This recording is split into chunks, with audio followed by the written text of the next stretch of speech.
चंद्रयान 3 के लॉन्च के बाद से पूरे देश में जोश का माहौल है। ऐसे में Indian space research and agency यानी इसरो भी देशवासियों को अपने इस मून मिशन को लेकर पल पल का अपडेट दे रही है। इसरो ने चंद्रयान 3 के लॉन्च के दूसरे दिन ट्वीट कर बताया था कि स्पेसक्राफ्ट की हेल्थ पूरी तरह नॉर्मल है, जिसका मतलब कि स्पेसक्राफ्ट सही कंडीशन में है। आगे इसरो ने बताया था कि स्पेसक्राफ्ट का पहला ऑर्बिट रेंजिंग मैन्यूवर या अर्थ बाउंड फायरिंग 1 इस ट्रैक इसरो बेंगलुरु में सफलतापूर्वक पूरा किया गया। अंतरिक्ष यान अब 41,762 किलोमीटर गुना 173 किलोमीटर ऑर्बिट पर था और अब दूसरी ऑर्बिट मैन्यूवरिंग में इसकी नजदीकी दूरी यानी 171 किलोमीटर को बढ़ाकर 220 किलोमीटर के आसपास हो गया है। इस दौरान चंद्रयान 3 के इंजन को 42 सेकंड तक चालू किया गया। फिलहाल इसरो वैज्ञानिक इसकी कक्षा से संबंधित डेटा का एनालिसिस कर रहे हैं। 31 जुलाई तक ऑर्बिट रेंजिंग की प्रक्रिया कई बार की जाएगी। बता दें 31 जुलाई 2023 को चंद्रयान 3 धरती से 10 गुना दूर जा चुका होगा।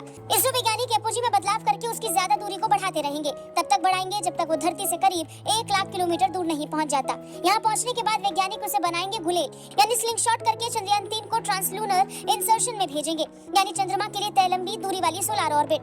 इसरो वैज्ञानिकों ने 16 जुलाई की शाम चंद्रयान 3 की दूसरी ऑर्बिट मैन्यूवरिंग को पूरा किया था।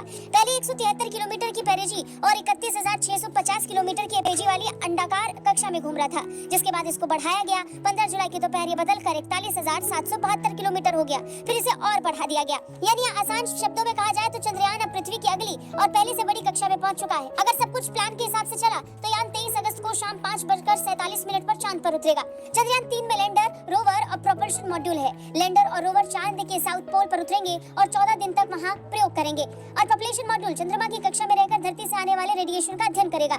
मिशन के जरिए इसरो पता लगाएगा कि चांद की सतह पर कैसे भूकंप आते हैं। ये चंद्रमा की मिट्टी का अध्ययन भी करेगा।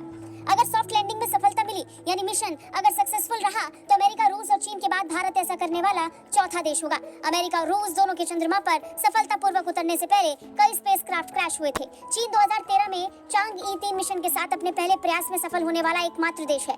जाहिर है अब चांद को छूकर मुट्ठी में कर लेने की बारी भारत की है। लाइक कर देना भाई, चैनल को सब्सक्राइब कर देना। बहुत मेहनत लगती है आपके लिए कंटेंट